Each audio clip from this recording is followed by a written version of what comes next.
ചലച്ചിത്ര നടൻ മുകേഷ് എൻ്റെ കോളേജ് മേറ്റ് ആണ്. ഞാൻ അവിടെ കൊല്ലം എസ് എൻ കോളേജിൽ PG ചെയ്യുമ്പോൾ ഡിഗ്രി വിദ്യാർത്ഥിയായിരുന്നു മുകേഷ്. അപ്പോൾ ഇന്നിപ്പോൾ നടനാണ്, നിയമസഭാംഗമാണ്. അങ്ങനെ ഒരുപാട് ടാലൻ്റ് ഉള്ള ഒരാളാണ് മുകേഷ്. അദ്ദേഹത്തിൻ്റെ അച്ഛൻ നിങ്ങൾക്കറിയുന്ന വടക്കേയുള്ള പഞ്ചായത്ത് പ്രസിഡന്റായിരുന്നു. അദ്ദേഹത്തിൻ്റെ അച്ഛനെ പറ്റിയുള്ള അനുഭവം ഒരിക്കൽ മുകേഷ് പറഞ്ഞിട്ടുണ്ട്. കൊല്ലം എസ് എൻ കോളേജിൽ അദ്ദേഹം പ്രീഡിഗ്രിക്ക് ചേർന്നപ്പോൾ സെക്കൻഡ് ലാംഗ്വേജ് ഫ്രഞ്ച് എടുക്കാനായിരുന്നു മുകേഷിന് താല്പര്യം. എന്നാൽ മാധവന് ഇത് തീരെ ഇഷ്ടപ്പെടില്ല. വിവരം അറിഞ്ഞപ്പോൾ അദ്ദേഹം ദേഷ്യം വന്നു. ഫ്രഞ്ച് എടുത്തിട്ട് നീ എന്തുണ്ടാക്കാൻ പോവാണ് എന്ന് അദ്ദേഹം ചോദിച്ചു. മലയാളം എടുത്താൽ മതി.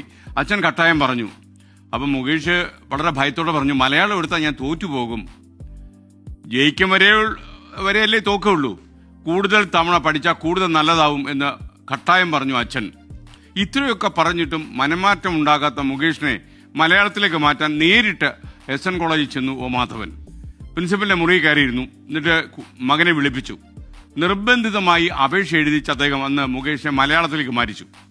കാര്യം ഫ്രഞ്ച് എടുക്കുന്നത് അദ്ദേഹത്തിന് ആലോചിക്കാൻ പോലും കഴിയുന്ന കാര്യമായിരുന്നില്ല. കാരണം മാധവന്റെ ചരിത്രം നിങ്ങൾക്കറിയാം. അടിമുടി നാടക നടനായിരുന്നു അദ്ദേഹം. KPEC, കൊല്ലം കാളിദാസ കലാകേന്ദ്രം, ഈ നാടക സ്ഥാപനങ്ങൾക്കൊക്കെ തന്നെ ഊടും പാവും നൽകിയതിൽ വളരെ പ്രധാനിയായിരുന്നു മാധവൻ. അതുകൊണ്ട് തന്നെ മലയാളം പഠിച്ചിരിക്കണം. ഇന്നത്തെ കമ്മ്യൂണിസ്റ്റുകാരൊക്കെ, കമ്മ്യൂണിസ്റ്റ് അനുഭാവികളൊക്കെ മലയാളത്തിൽ നല്ല പ്രാവീണ്യമുള്ളവരാകണം എന്ന് നിർബന്ധമുള്ള ആളുകളായിരുന്നു സഖാക്കൾ. അക്കാര്യത്തിൽ അദ്ദേഹത്തിന് ദേഷ്യം നിരാശയൊക്കെ വന്ന തൻ്റെ മകൻ മലയാളം എടുക്കാതെ കോളേജ് പ്രീഡിഗ്രിക്ക് ചേർന്നപ്പോൾ സെക്കൻഡ് ലാംഗ്വേജായി ഫ്രഞ്ച് എടുക്കുന്നു എന്നുള്ളതായിരുന്നു അദ്ദേഹത്തിന് ഏറ്റവും വലിയ ടെൻഷൻ. എന്തായാലും നിർബന്ധപ്പെടുത്തി അദ്ദേഹം മലയാളത്തിലേക്ക് മാറി.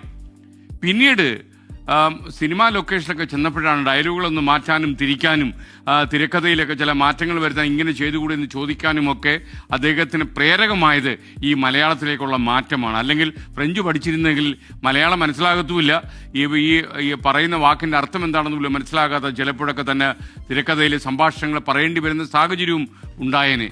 അന്ന് അച്ഛൻ പറഞ്ഞതുകൊണ്ട് മലയാള പഠനം സാധ്യമായി. ആ മലയാള പഠനം ജീവിതത്തിൽ വലിയ അത്താണിയായി എന്നാണ് പിന്നീട് പറഞ്ഞത്. മൂത്തവർ ചൊല്ലും മുതുനെല്ലിക്ക ആദ്യം കയ്ക്കും പിന്നീട് മധുരിക്കും എന്നാണ് പഴയുള്ള ആൾക്കാർ പറയുന്നത്. നമുക്ക് ആദ്യം അത് കയ്പായി തോന്നും, പിന്നീട് ചിലപ്പം ഗുണമാവുകയും ചെയ്യും.